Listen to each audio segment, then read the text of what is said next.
Hi friends, welcome to RS all rounder. இன்னைக்கு நம்மளோட YouTube சேனல்ல பாவக்காயில் ஒரு சிம்பிளான ரெசிபி தாங்க செய்ய போறோம். இதை நம்ம மெயின் டிஷ்ஷாவும் சாப்பிடலாம், சைட் டிஷ்ஷாவும் வச்சுக்கலாம். டேஸ்ட் ரொம்பவே சூப்பராக இருக்கும். இதோட கலரும் டெக்ஸ்சரும் பார்க்கும்போதே சாப்பிடணும் போல இருக்குங்க. டேஸ்ட்டும் அந்த அளவுக்கு சூப்பராக இருக்கும். பாவக்காய் பிடிக்காதுன்னு சொல்றவங்களுக்கு கூட நீங்க இது மாதிரி செஞ்சு கொடுக்கும்போது நல்லா விரும்பி சாப்பிடுவாங்க. டேஸ்ட் அந்த அளவுக்கு சூப்பராக இருக்கும்.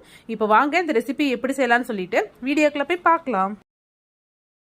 இந்த ரெசிபி பண்ணுறதுக்கு நான் இன்னைக்கு 1/4 கிலோ பாவக்காய் எடுத்திருக்கேன். பாவக்காயில் மேல் தோல்லாம் சீவிட்டு இது மாதிரி பொடி பொடியாக கட் பண்ணிட்டு நல்லா க்ளீன் பண்ணி எடுத்து வச்சிருக்கிறேன். இப்போ இது கூடவே 2 மீடியம் சைஸ் தக்காளியை பொடி பொடியாக கட் பண்ணியிருக்கேன். ஒரு மீடியம் சைஸ் வெங்காயத்தை நீள்வாக்கில் கட் பண்ணியிருக்கேன்.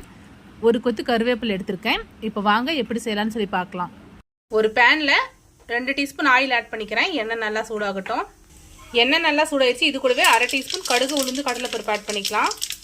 கடுகு நல்லா பொரியுது. இப்போ இது கூடவே கட் பண்ணி வச்சிருக்கிற வெங்காயத்தை ஆட் பண்ணிக்கலாம்.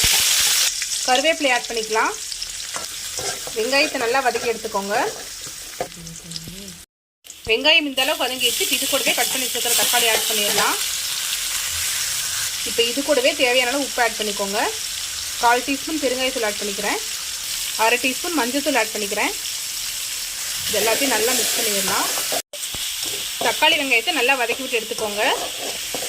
இது கூடவே 1/2 டீஸ்பூன் இஞ்சி பூண்டு பேஸ்ட் ஆட் பண்ணிக்கலாம். இஞ்சி பூண்டு பேஸ்ட்டோட ராஸ்மல் போகிற வரைக்கும் ஒரு 1 நிமிஷம் நல்லா வதக்கிக்கலாம். பாருங்க, தக்காளி வெங்காயம் இந்த அளவுக்கு நல்லா வதங்கிடுச்சு. இப்போ இது கூடவே நம்ம கட் பண்ணி வச்சுருக்கிற பாவக்காய் ஆட் பண்ணிடலாம். பாவக்காய் ஆட் பண்ணிட்டு நல்லா மிக்ஸ் பண்ணி விட்டுருங்க. பாவக்காய் இந்த ஆயிலே ஒரு 5 நிமிஷம் நல்லா வதங்கட்டும். அந்த அளவுக்கு நல்லா வதக்கி எடுத்துக்கோங்க. அடுப்பை மீடியம் ஃப்ளேமில் வச்சுக்கிட்டு பாவக்காய் நம்ம நல்லா வதக்கி எடுத்துக்கலாம். பாவக்காய் இந்த ஆயிலும் ஒரு 5 நிமிஷம் நல்லா வதங்கிடுச்சு. அடுப்பு மீடியம் ஃப்ளேமில் வச்சுட்டு ஒரு 5 நிமிஷம் நல்லா வதக்கி எடுத்துக்கிட்டேன். இப்போ இது கூடவே தேவையான மசாலா எல்லாம் ஆட் பண்ணிடலாம். நான் 1/2 டீஸ்பூன் தனி மிளகாய்த்தூள் ஆட் பண்ணிக்கிறேன். 1/2 டீஸ்பூன் சாம்பார் பொடி ஆட் பண்ணிக்கிறேன். இப்போ அடுப்பு மீடியம் ஃப்ளேமில் வச்சுக்கிட்டு இதை நல்லா மிக்ஸ் பண்ணி விட்டுடலாம். மசாலா எல்லாமே உங்களோட காரத்துக்கேற்ப ஆட் பண்ணிக்கோங்க. இப்போ ஆட் பண்ணிக்கிட்ட மசாலாவோட சேர்ந்து பாவக்காய் ஒரு 2 நிமிஷம் நல்லா வதங்கட்டும். அதுக்கப்புறம் நம்ம தேவையான அளவு தண்ணி ஆட் பண்ணிக்கலாம். பாவக்காய் மசாலாவோட சேர்ந்து ஒரு 2 நிமிஷம் நல்லா வதங்கிடுச்சு. இது கூடவே காய் வேகிறதுக்கு தேவையான அளவு தண்ணி ஆட் பண்ணிக்கோங்க. பாருங்க, தேவையான அளவு தண்ணி ஆட் பண்ணியாச்சு. இப்போ நம்ம ஆட் பண்ணிக்கிட்ட மசாலா உப்போட சேர்ந்து பாவக்காய் நல்லா வெந்து வரட்டும். இது கூடவே உங்களுக்கு புளிப்பு பிடிக்குன்னா கொஞ்சமாக புளிக்கரைசல் ஆட் பண்ணிக்கோங்க. நான் புளிக்கரைசலுக்கு பதிலாக தக்காளி கொஞ்சம் எக்ஸ்ட்ரா ஆட் பண்ணிக்கிட்டேன். இப்போ பாவக்காய் நல்லா வெந்து வரட்டும். பாவக்காய் நல்லா சூப்பராக வெந்துட்டுருக்கு. நான் இப்போ இது கூடவே கொஞ்சமாக சக்கரை ஆட் பண்ணிக்கிறேன். நீங்கள் சர்க்கரைக்கு பதிலாக நாட்டு சக்கரை, வெல்லம் எது வேணாலும் ஆட் பண்ணிக்கலாம்.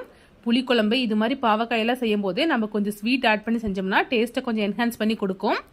பாவக்காய் இப்போ செமி கிரேவி கன்சிஸ்டன்சியில் இருக்குது. நீங்கள் இப்போவே ஸ்டவ் ஆஃப் பண்ணுற மாதிரி இருந்தால் கூட ஆஃப் பண்ணிக்கலாம். நான் இன்னும் கொஞ்சம் சுண்ட விட்டு எடுத்துக்கிறேன்.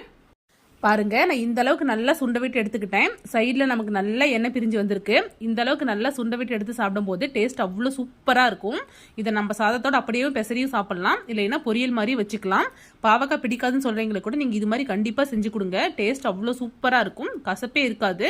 பாருங்க, கலரும் டெக்ஸ்சரும் பார்க்கும்போதே சாப்பிடணும் போல இருக்கு. டேஸ்ட் அந்த அளவுக்கு சூப்பராக இருக்கும். ஸோ கண்டிப்பாக இந்த ரெசிபியை நீங்களும் வீட்டில் ட்ரை பண்ணி பாருங்க. ரொம்பவே சிம்பிளான ரெசிபி. ட்ரை பண்ணி பார்த்துட்டு எப்படி இருக்குன்னு சொல்லிட்டு மறக்காம கமெண்ட்ல சொல்லுங்க. இது மாதிரி simple recipes and lunch box recipes videos நம்மளோட சேனலில் ரெகுலராக அப்லோட் பண்ணுவோம். இது மாதிரி வீடியோஸ் வேணும்னா நம்மளோட ஆர்எஸ் ஆல்ரவுண்டர் சேனல் மறக்காம சப்ஸ்கிரைப் பண்ணிக்கோங்க.